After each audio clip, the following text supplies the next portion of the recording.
The following is a conversation. It has the features of any conversation, such as imperfectly expressed thoughts, ill-considered opinions, and the notions of several sleep-deprived brains. Try not to get your stethoscope in a twist about it. How's your first few weeks of medical school going? You all right? You doing all right? Yeah, last week was tough, but it's good to have a rock bottom. So the only way is up, I think, hopefully. Okay. What about you? Yeah, I mean, it's been a lot. I feel like during orientation week, they spent a week telling us medical school is going to be hard. And I was like, medical school is going to be hard. I got this. And then I came in and medical school was hard. Lo and behold. Yeah, that's how I feel too. I was like, yeah, they told me this, but it is hard. Yeah. It didn't sink in the same way. Yeah. Well, I was like, I think I'm prepared. I think I know what hard is. And then Yeah, you can't possibly know until you get to enjoy it. Right. What would you say you've enjoyed the most about the last couple of weeks? Well, I've honestly really liked... Can't think of a thing. Well, I really liked anatomy, like the lab portion, because that was the first time I've ever done anything like that. So just the dissections and seeing everything compared to just seeing diagrams of stuff, Yeah. High school, undergrad, you've seen diagrams of the heart, but actually holding a They're heart always in so your hand nicely is- colored and so right. standard looking. Shiny. Yeah. And then you go look at it, the And you're real like, thing. wow, on it. it's in 3D, and I guess it looks like the diagram if you hold it up in a particular way. Yeah. But when you turn it upside down and look at the back, looks nothing like the diagrams anymore. Was it okay going into dissect? I mean, sometimes I hear stories about people being freaked out during anatomy, but The first time it's a new experience. You're like, wow, this is how it's done.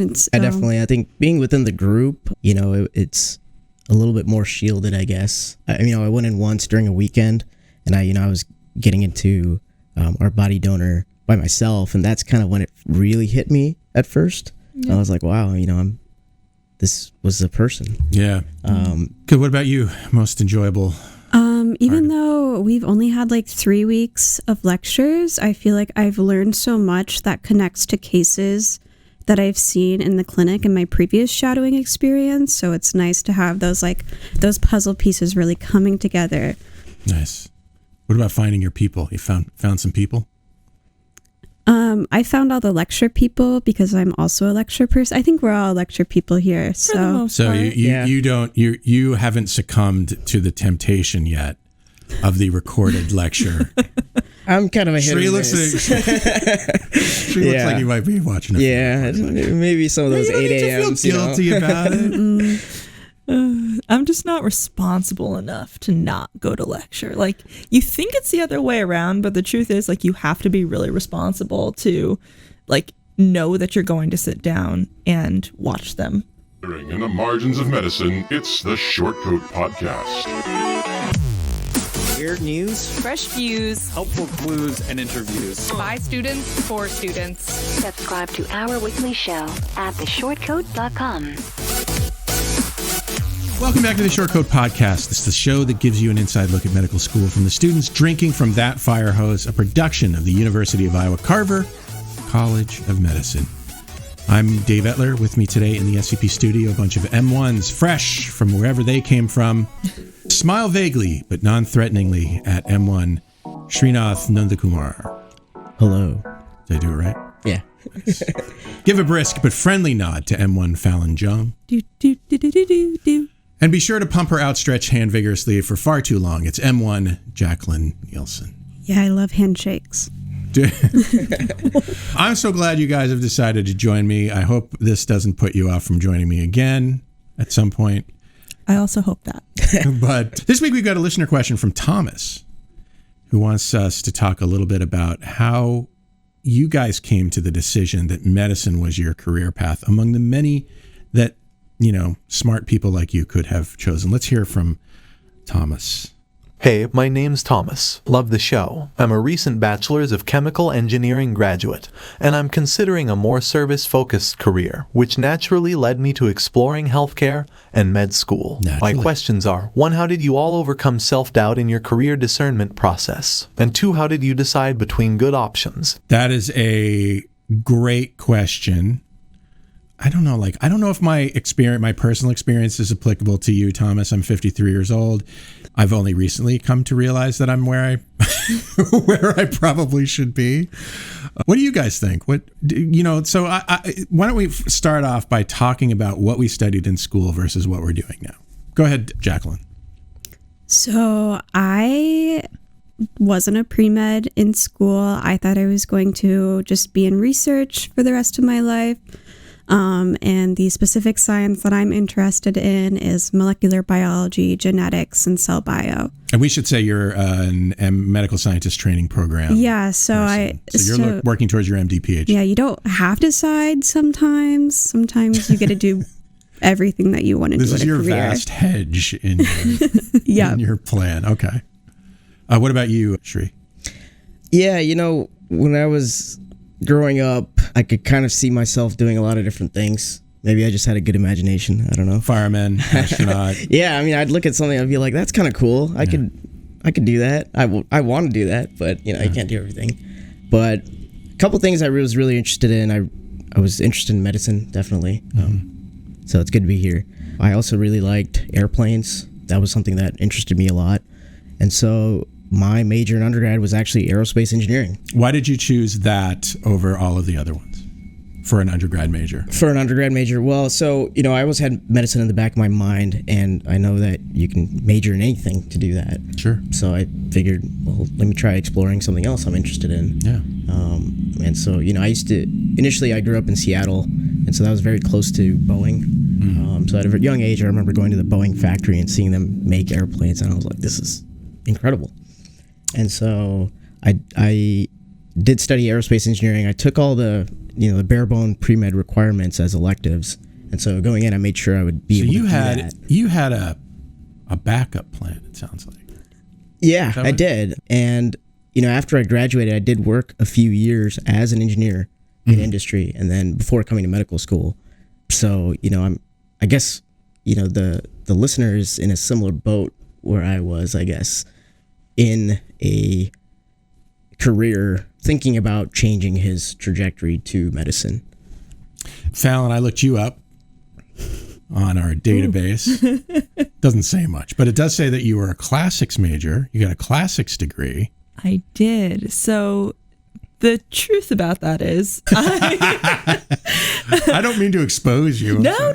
So the truth about that is I went in actually as pre-med, and then I was sitting in chemistry class one day, and person sitting next to me in chemistry, I hope you're listening, but he looked at me and went, if you're not stressed, you're not doing it right. And I was like, oh my gosh, maybe I don't belong here, right? Like maybe this isn't what I want to do. And I knew I always loved classics. I knew I was really interested in education. And so I ended up getting my degree in classics and in education. And I did all of my student teaching as a 6th grade Latin teacher. And I loved the teaching aspect of it. I loved the kids, but I realized that just teaching, and specifically teaching Latin, wasn't going to be enough for me. And so I ended up taking some time off. I did some work in medicine related stuff, and then I went back to school and got a degree in biology, and here I am. All right. Yeah. So basically I know that I'm interested in both medicine and teaching, but medicine allows you to do other things like outside of just clinic, right? So like I can teach and be in medicine. Medicine's a really interesting career because I hear a lot that people, when you become a doctor, at a certain point, the world is your oyster in terms of other things you can do with that. You can specialize in certain patient populations. You, Sri, could go and use your aerospace engineering background as a physician, fucking work for NASA. This opens up different fields. There are different ways that you can use your degrees, which I think is really interesting. I don't think it's true in some other career paths in the same way. I think it's really overlooked in medicine how different your career can look. And I think the best way to figure out what you want your career to look like is to just talk to and shadow a lot of doctors that have a lot of different ways that they spend their time. Yeah. So it sounds like y'all's path was a little bit winding. And I think that's totally cool. If you needed my blessing for that, you've got it. Because I think it really, not having that certainty actually is a benefit long term. You get to explore some things and figure out where you fit into those things, into those places a little bit more than you otherwise would if you were like certain, you wanted to be in medicine. So in Thomas's situation, what would we advise Thomas to do when he's thinking about his future? Yeah, I mean, I think he should think about what pulls him to medicine. Yeah. He said a service-oriented career. And, I remember in some of my interviews, a question was, there are a lot of careers out there that are service-oriented. What in medicine even, yeah. In medicine, yeah. And so why do you want to be a doctor in particular? Yeah. And, I was always like, well, isn't taking an 8-hour test called the MCAT enough? Yeah. What more do you want? Yeah, what more do you want me to say? But yeah, I mean, I think if he's looking for service and giving back, there's a lot of different ways you can do that. Even in the community, volunteering outside of his work to a cause that he's interested in. So, I mean, I think he should think about what draws him towards medicine and what makes him feel like that is the right career for him, as he put it in his question. Yeah, and I think your advice to speak with people more, to basically shadow or speak with people who work in medicine and not just physicians. I think that's spot on. You've really got to talk to people and figure out what they like about it, what they don't like about it. You've got to gather a lot more information. I mean, it's a really expensive, let's be clear, it's a really expensive job to get in a lot of different ways, whether you're talking about time or money. So you want to make sure that you gather as much information as possible. Ask them about their day. Yeah. What do they enjoy? What challenges do they face? What do they hate about their jobs? Get insights into the reality of their career. I think that's important. Absolutely. Yeah, I would also say that if he happens to be in a space right now where he is like in engineering already, think about what he's missing right now, if he feels like he's missing anything, and if medicine would fill that void. That's great. That's a great idea. Yeah. That's exactly what happened with me in teaching. I felt like I was missing something. Yeah. Think about your skills, your values, your interests. Think about how those things align with what's important to you and what you're good at. Maybe, you might not have the answer to that yet. I think it's, as a 22-year-old, I'm going to assume that Thomas is about 22 years old. I could be wrong, but, when I was 2 years old, I didn't know nothing. I didn't know what my values were. I didn't know what I wanted to do with my life. At least Thomas has an idea, but yeah, I think that's figure out what you want to do. Totally fine. Yeah. Do some engineering for a while. Right. I mean, there's definitely not a time crunch or anything. Mm-mm. Just looking within our own class, they publish statistics, and there's people ranging from 19 to 32. So a lot of people take a few years between undergrad to go into medical school, doing something else. Working in some kind of industry, or figuring out what they want to do before they end up in medicine. So absolutely. Yeah, maybe give yourself the permission to try other things that you never thought you'd try before either. Mm-hmm. You're a young person. Let me tell you something. Young people don't realize how open the universe is to them. Take advantage of that in whatever way that makes sense to you. You mentioned Sri volunteering and or I think you mentioned volunteering. Did I? Yeah. I mean, just basically you're putting yourself out there in different situations. And one of the best ways to do that would be to volunteer. Right. A lot of people look at shadowing, that we've already talked about. A lot of people look at, I wanted to make sure I mentioned this. A lot of people look at shadowing as a hoop that you have to jump through in order to get into medical school. I encourage you to not think of it that way. I encourage you to think of it more as a safety net. I encourage you to think of it as a way to gather information, to really make sure that you know what it is you're getting into. This is not, as we've talked about in the show many times, it's not the easiest path that you can take. And there's a lot to think about, a lot to understand. It's hard to know what you don't know. And one of the ways that you find out those things is by, interfacing with other people and understanding what they do. I would say what made me confident that I was on the right path was all the reflection that I was doing for our applications, the time I was spending interviewing and talking about why I'm here, why I want to do this. It all felt really right. It made me feel really calm. That's a good point. And sure, versus I wasn't questioning myself. It felt like the really natural thing for me to do. So seriously, you didn't think of all these reflection things that you had to write, your secondary applications, blah, blah, blah, blah, blah. You didn't think of them as a huge pain in the ass. Oh, they're a pain in the ass, but they're also a great platform to really reflect and think deeper about yourself that not everyone gets. Yeah, I think there are good reasons for schools to ask these questions of you so that, you take a minute to figure out what it is you're trying to accomplish and why. This is a very med student suggestion I read. Make a decision matrix to score each option on important factors. Tally up totals to guide your choice.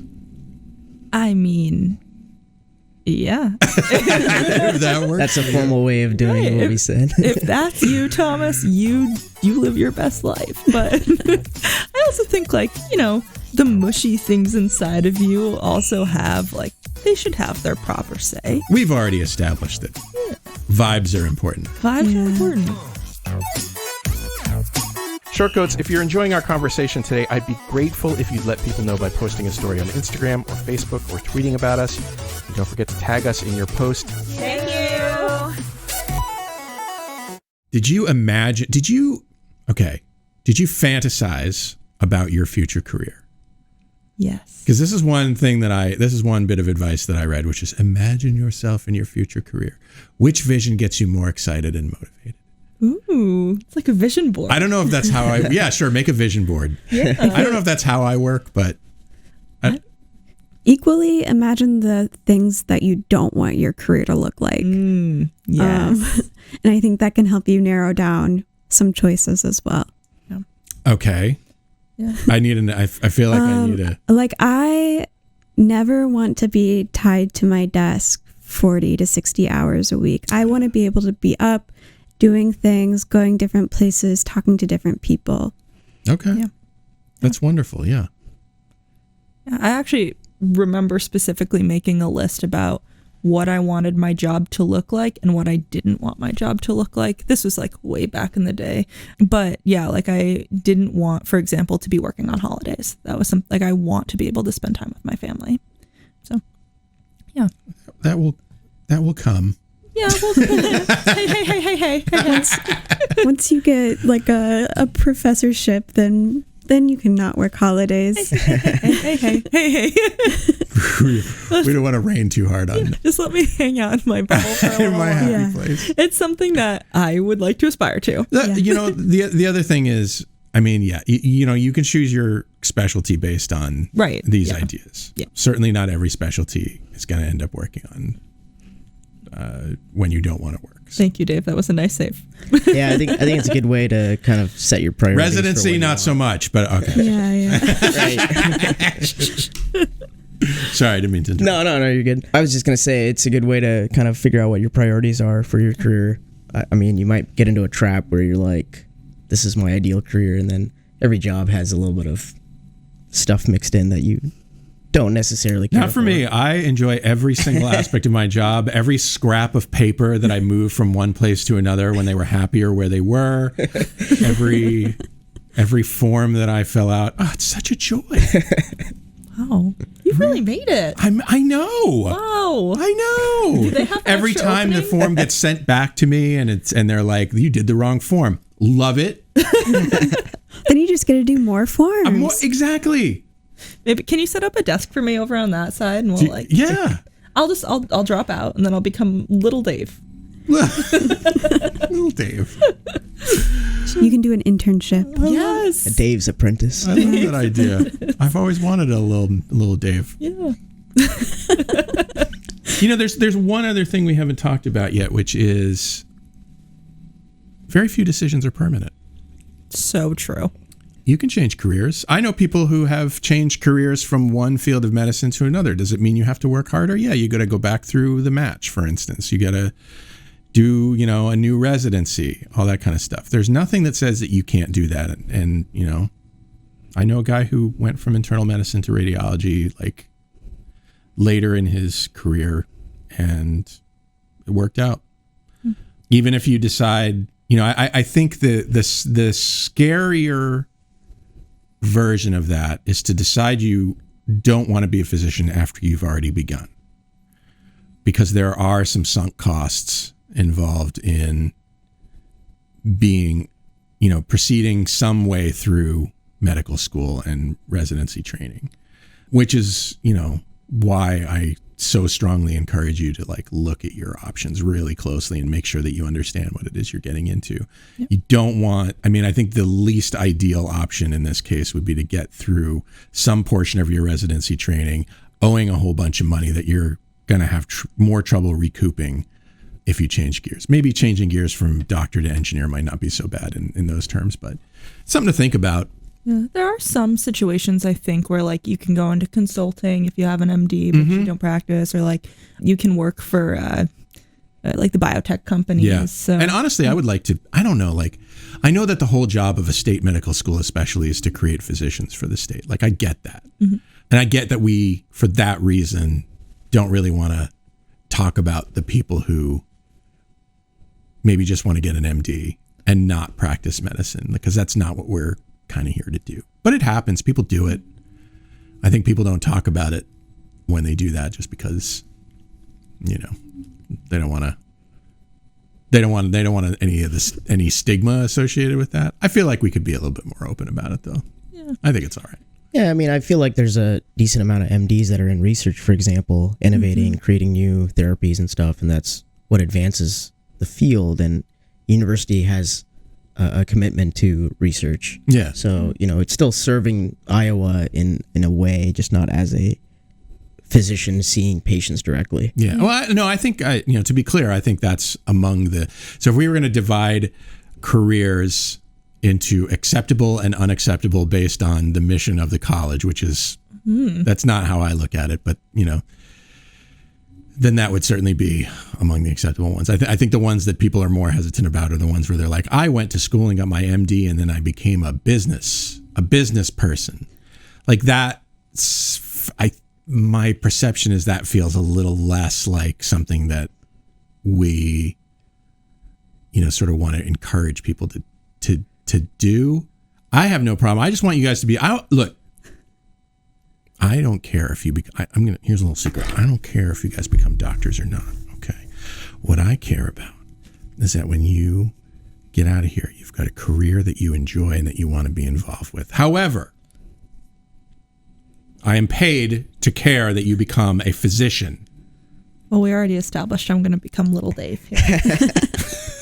We've already lost one. Yeah.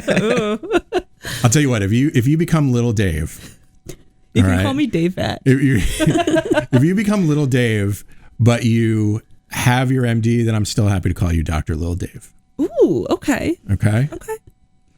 You're on. This is a great plan. This is perfect. Yeah. I'll just work over in the hospital. I'll run on over from my desk. Yeah. Dr. Davette, podcasting consultant. Yes. Anything else we want to tell Thomas before we let him go off to his fantastic life that he's got? Thomas, you got this. Yeah. It's a tough decision. You're not always going to feel 100% about it all the time, but you will know in your heart of hearts what you want to do. That's what my mom always tells me. Okay. What's your mom's name? Teresa. Teresa? Mother Teresa. Mother Teresa? Yeah. Mother Teresa. Excellent advice.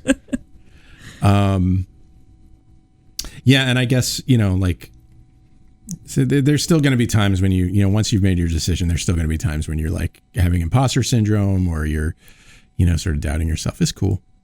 It's all right. That's how, I know deans who admit to feeling that way. It's cool. You don't have to have it all figured out. Absolutely not. You can't have it all figured out right now. Life is really about the long game. Yeah, totally. Good luck, Thomas. Let us know if your comment from May if you're still listening. I don't Maybe know. he interviewed today. Yeah, we don't know. Yeah, we had our first round of interviews today. Look, here's a funny. I was on, so I had to make a trip to Maine this weekend. How was it? Well, I was dropping my daughter off in Maine. She decided to move to Maine this past spring, and she's only 19 years old. And so I was kind of a wreck. So like 20 hours worth of driving and then a flight back on a day when I was an absolute emotional wreck. So there is that. But I was on the plane. I can't remember. I think it was the flight from Chicago to Cedar Rapids. And I was sitting next to this woman, and I only remember her, I think, because I was kind of leaking at the eyeballs over my daughter's departure from my life. Well, from my parental sphere of whatever that is, right? Yeah. So, I was a little embarrassed and whatever.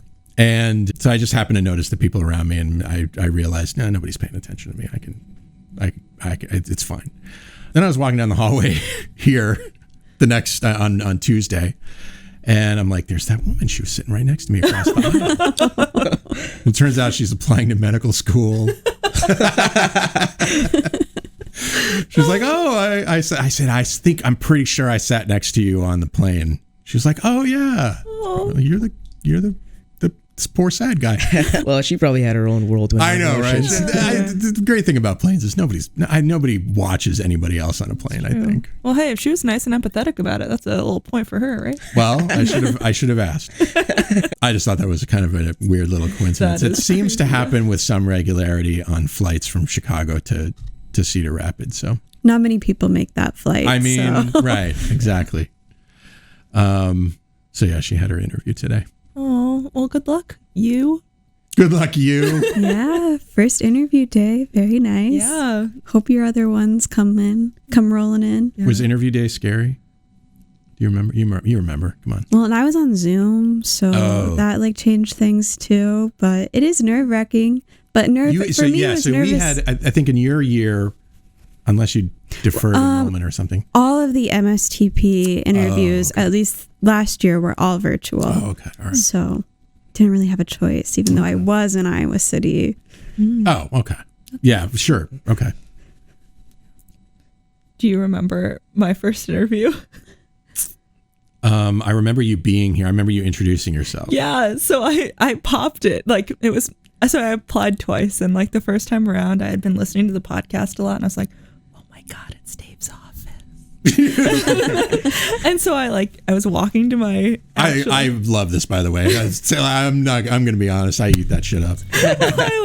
I walked and I popped my head in, and I was like, wow, hi Dave. And then I got a little starstruck, and I couldn't think of anything else, so I said, I'm a little starstruck. And you went, I did not. You did. You were like, it's nice to meet you. Oh, no. And I was like, okay. I'm sure you caught me at a moment where I was like, it's okay. Who knows what to say to that? It was on the mind, and so I said it, and then it's okay though. But there was a second time. There was a second time, and somebody else reintroduced us, and it was extremely awkward. I don't remember who it was, but they were like, Dave, this girl listens to the podcast. And you were like, and then we kind of walked next to each other, but neither of us said anything. I don't remember that. Oh my God, I'm horrible. You were wearing a light colored shirt. It looked nice on you. Thank you. Why are you here, Fallon? What the impression that I give is apparently not a great one. No. I just think what made you go, yeah, that's the place for me, the place where the awkward people are? Well, I listened to the podcast so much, and everybody was just so kind every time I was here. And it's just not okay. I don't want to hate on the East Coast because I love the East Coast. I'm from the East Coast. Right. Yeah. Okay. But so I get it. It's just not the same. Yes. And I really felt immediately welcomed here. Except, Except for that Dave guy. You were giving me East Coast vibes. That's what it was. Maybe it was, yeah. I haven't fully acclimatized. Yeah. Well, no. My apologies. I mean, obviously I'm here. I wasn't hurt by it. Okay. I'm also an East Coaster. I get what it feels like. Okay. That's funny. Yeah, but I agree with Fallon. You know, I think Iowa's strength is the people. Mm-hmm. You know, that's. I think everyone loves the people that are in Iowa and the University of Iowa especially. The community. The community. I think we all just want to see each other live our best lives. Yeah. Which unfortunately isn't true everywhere you go. Yep. Right. Absolutely. And, you know, I got to interview in person, which was great because this is one of the few places that actually offered that option. And I prefer the in-person interview more than a Zoom. Partly because I don't like seeing myself on camera when I'm talking. I always turn which is why off. every time I turn over there and see the screen, I'm like, no, don't look at that. Can't look at that. I always turn my self view off. Yeah. Because the first few, you know, I always forget in the first few minutes, and then I realize I'm looking only at me, and then I feel like an ass. So, right. I once saw this little thing that was like, I am Narcissus, and the little Zoom screen is smiling. Yes. Short Coats, we love to hear from you, no matter what it's about. So call us at 347-SHORT-CT with questions, shower thoughts, complaints about your situation, whatever you like. We'll talk about it on the show. A recent study suggests female surgeons are better in some ways than male surgeons. Huh. I want you guys to have a battle of the sexes. Studies in Canada and Sweden have found that patients had fewer complications and better outcomes with female surgeons compared to male surgeons. One found that 90 days after surgery, patients of male surgeons had 13.9% adverse events versus 12.5% for female surgeons. Okay. A year after surgery, death rates were 25% higher for patients of male surgeons. Good Lord. Another study of 150,000 gallbladder removal surgery patients in Sweden found patients with female surgeons had fewer complications and shorter hospital stays, and that women worked more slowly and were less likely to switch from keyhole surgery to open surgery during an operation. You guys know what that is? I can. It's like laparoscopy. Non-invasive. Yeah, I know where the gallbladder is. So. Yeah, it's green. Yeah. Yeah. Did you guys figure that out this week? Last week? A couple of weeks ago, Sort of. yeah. Here's my question. Why would this be true? Why might women operate more slowly and carefully than male surgeons, for instance? I think women have more to prove than men do. Just like in a general sense. I think generally there are less female surgeons. Like surgery feels like male-dominated field. Right, exactly. Even still. Right. So you've really gotta be good. Yeah. To be there. That would be my thought. Yeah, and I wonder if, the stakes of messing up in a field that's dominated so heavily by men forces women to be more methodical and more careful, which is probably better for the patient anyway. Yeah, I was thinking about sort of the confidence gap. Men seem sometimes more confident than they should be. Is that because of their nature or their training? Who the hell knows? Yeah, I mean, it could be. It's probably a mixture of both, right? That's the usual standard answer. And then I was thinking of the Dunning-Kruger effect. You guys heard of this? I have not. It's the claim that people who are unskilled in a task may be overconfident of their skills on that task.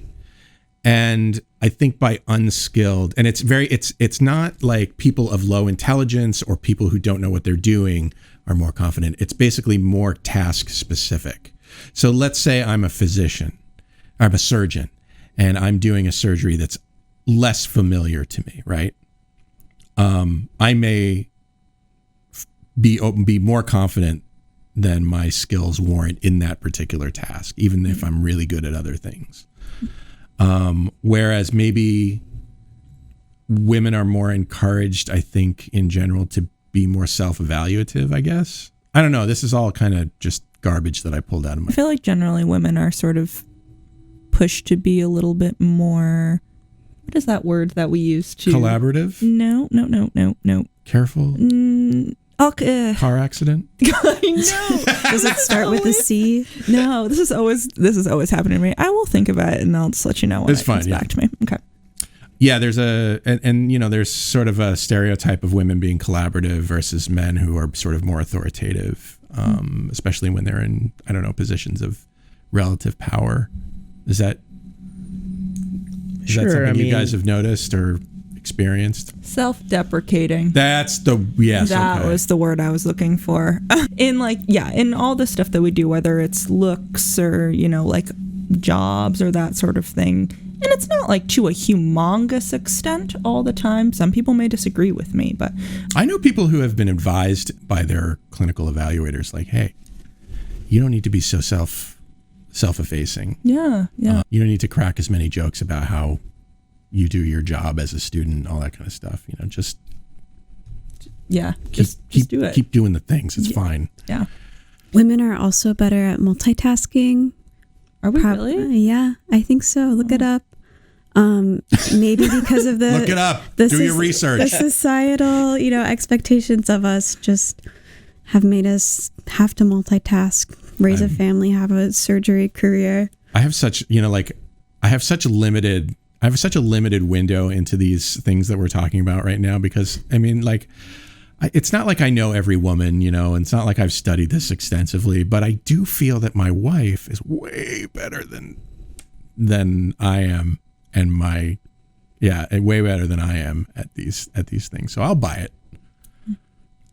Difference in risk-taking behaviors. That I think is definitely fair. Yeah. Like if you're a surgeon and you're like, well, I'm going to take this small risk in doing this surgery. Maybe I work faster. Yeah. I guess that's sort of a risky thing to do, like speeding through something in order to get to your next surgery or whatever. Or even going from keyhole to open surgery. Yeah. There's a reason why they created keyhole in the first place. So. Yeah. Or even just advising surgery in the first place as a treatment option. Wonder if that has to do anything. Oh yeah, that's a good point. Yeah. I think patient, caseload would be interesting too. Do women just take on less cases so they're able to spend more time, or what specialties maybe and types of surgeries? Yeah, what types of surgeries you're doing. Yeah, like if you're, I don't know, doing dermatology surgery, maybe that's less risky than if you're a gastroenterologist surgeon. I would also be interested on the breakdown of female patients. Do they get even better care from female surgeons? That's interesting. Especially as historically women have been underheard by their physicians. Look, listeners, we're giving you research ideas for free. Okay? You know what to do. Research them. Write a paper. Be an author. It's cool. But then put us on. Yeah, we want to be. Yeah, I want to be second author on that. All right. Well, if you've listened to the show for any length of time, I love me some large language model AI. Any of you guys like messing around with this? This is not gonna play a game. This is not a game. I'm sorry. Crap. Okay. But it is interesting. It is a sort of news of the dumb. Most people get that you should take care when using it. I read about a New Zealand supermarket chain that tried using it to produce meal plans for customers. Pack and Save in New Zealand promoted the app as a way for cash-strapped customers to creatively use leftovers. Here are some ideas that it came up with. Oh. Oreo vegetable stir fry is one of the more healthy examples.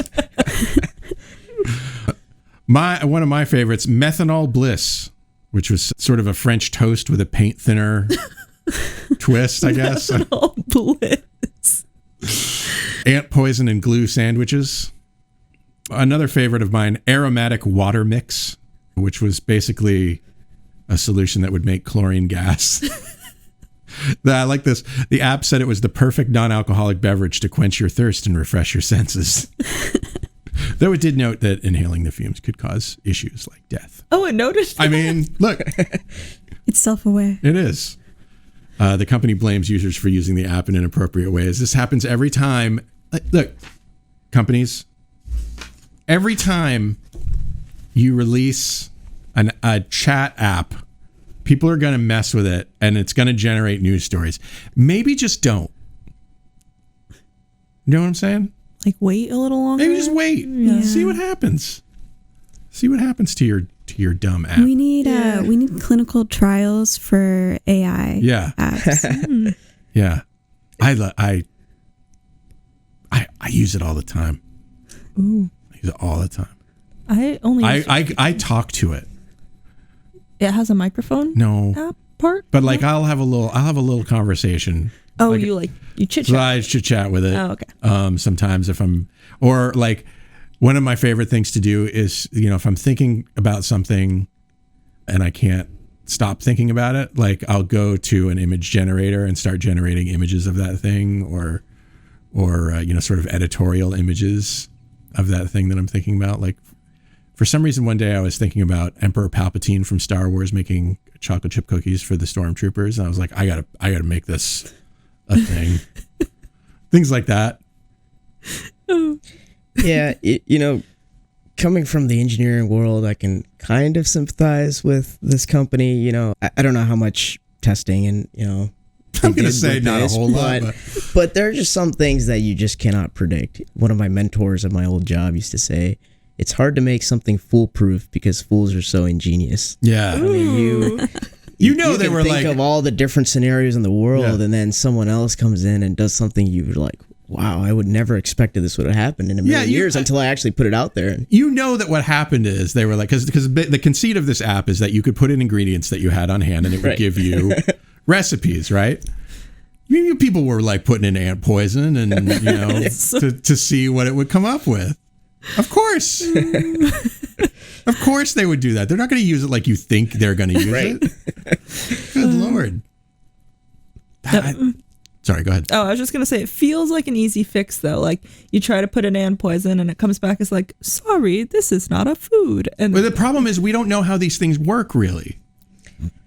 Yeah, I think you have to manually put guardrails on certain scenarios. And I think even with ChatGPT, I remember there was, it used to give out, like, violent advice and stuff if you asked it to, and then they put guardrails around it. So now I would just say something like, sorry, that's beyond the scope of what I can do. Yeah. And so, it's with some of this stuff, you have a lot of unknowns and you don't know how people can misuse it in all the different ways it can be misused.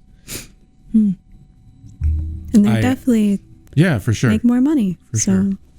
I've been messing around with, so we get data from the AAMC on, questionnaires that you guys fill out when you graduate and stuff like that. So I was messing with that data and so basically you give it the data and say, what conclusions can you draw? And then it writes some Python code to figure out like the answer to your question. It's amazing, fascinating stuff. I can't tell if it's drawing the right conclusions or not, or if it's just telling me things I want to hear, but it's so interesting.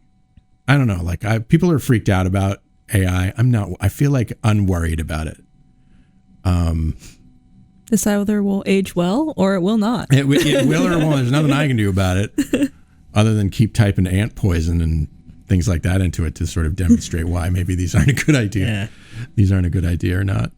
I don't know. I probably talk about AI a little bit too much on this show, but I feel like it's the future of a lot of different things and maybe especially it's already in medicine. Yeah, I'd rather hear about AI than the Human Genome Project at this point. Oh, okay. So it's a little bit more relevant to the age we're in. Well, I mean, what's kind of interesting is the intersections between those, these fields. Like when we can, use both of them at the same time to sort of come up with answers to our questions. Like that's pretty cool. That will be pretty cool. Yeah, I think depending on the use case, AI has a role in medicine. I mean, it's already there. I mean, with charting, everyone uses the mic to do the voice to text. Oh yeah. That's all the automatic AI, dictation stuff. Yeah. That's it's already we're already using it. Yeah. It's already there, whether we know it or not. The extent to which it gets implemented may be a question that we have to figure out and see how much independence do we want to give these algorithms, and how much do we want the human actually in the loop. Right. Yeah. How much do we want to become dependent on it? Right. That's something that I worry about. That would be a concern. Sure. I would just encourage that, any medical student or pre-medical student to go out and use it. Pay for it if you have to. They're not that expensive. Yeah. But don't use it to write your personal statements. Don't use it to write your personal statements. Don't do that. You could use it to ideate about your personal statements. You could use it to, check grammar. It's pretty good at that. Yeah. But don't use it to write your personal statements. You're going to sound like a computer. Yeah. But yeah, I would definitely encourage people as a almost a I don't know, like build a career skill, because you're going to be using it. Does that make it the career skill? Is that the word? Is that the phrase I'm looking for? You're going to be using it in your career. Learn about it now. I think that ship has sailed. It's going to be part of your life. That's my pitch. Or find a friend who's really good at using it so that they can help you with your career goals. That's the thing. Like, I feel like you don't. All right. So the biggest problem I have right now is the sort of social media that's cropped up around, like, here's how I think you should use AI. Right. So there are all these prompts. People have built these prompts that they think are magical. And every single time I try to use them, they shit the bed. They don't work or something like that.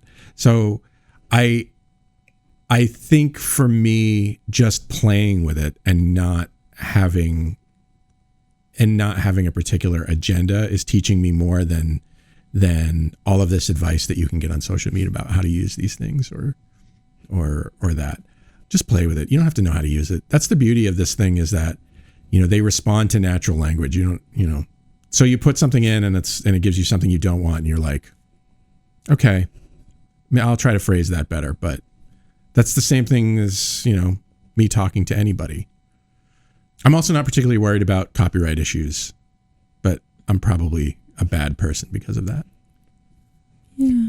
Yeah, I mean, I kind of see where you're going with this. I see things like ChatGPT as like an upgrade to Google in a way. Mm-hmm. And if someone made a video of like, this is how you should use Google, I'd be like, why would I need to watch that? I should be able to intuitively use Google. Yeah. When you're talking about the copyright things, are you talking about where, like, when artists have their work out on the internet and then ChatGPT sort of surveys that information and then uses it as its own to, like, make other art in that style? I have a little bit more. I have a little bit more of a nuanced view of it, but essentially that. Okay. First of all, obviously, any AI art should be labeled as such. Okay. I don't think it should be passed off as human art. Fair. I do think that human artists look at art and they learn from that art, and they incorporate that art into their own art, whether they intend to or not. Like, it becomes a part of them. That's the reason why art exists. Computers do it a lot more efficiently and a lot more quickly. So in a sense, that's cheating. But I don't think it's doing things that human artists don't do. It's just doing it in a different way. I don't love the idea of saying, make it in the style of, whoever. Yeah. And sort of making something that looks exactly like that style. I don't think that's a particularly interesting use of the technology. So I don't know. That's just as far as ChatGPT goes, it was trained on the data from the internet, the New York Times, like all that kind of stuff.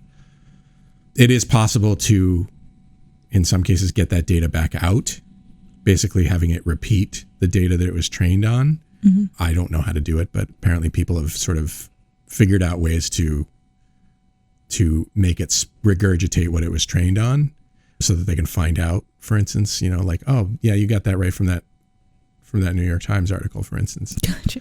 I don't know, but for me, when I look at stuff that's written by AI, I feel like I can tell. Yeah. It doesn't feel especially like strong writing to me. Especially when you ask it to summarize something and it always says, in conclusion. Yes, every time. Yes. In conclusion. Yeah. I like to tell it to use unusual, I like to tell it to use different kinds of language. Like, so for instance, I'll say, talk like a Gen Z. Ooh.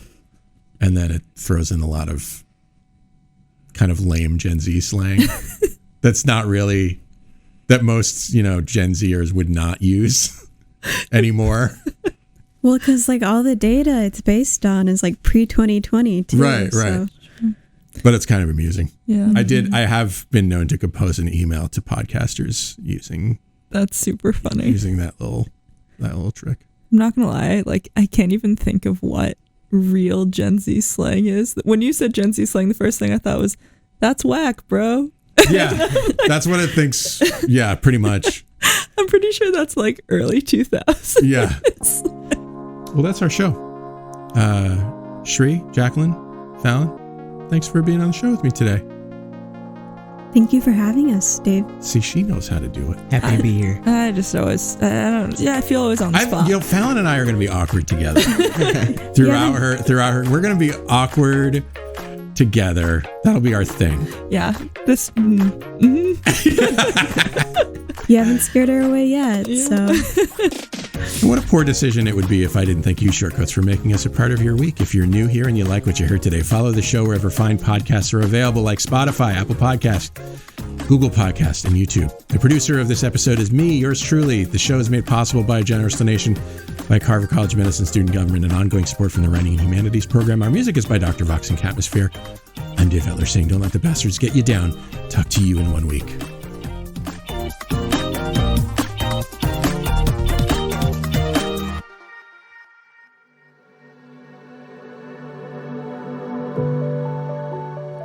Hi, Shortcoats. Look, life in medical education, life in America, life in the world is often difficult. And I often wish I could help. All I have is this podcast, but in my wildest dreams, you have the support you need to lead a life of your choosing. You deserve to be happy, healthy, and successful in whatever ways you define those words. So if you need support because you've experienced racism, discrimination, harassment, mental health crises, I want you to be able to get the help that you need. And so I'm going to put some links in the show notes to some resources that you can use. But the bottom line is that for what it's worth, I see you. I know you're out there. I wish I could do more. Maybe I can in ways that I don't understand yet or know about. But I see you, and I'm glad you're here, and other people are too.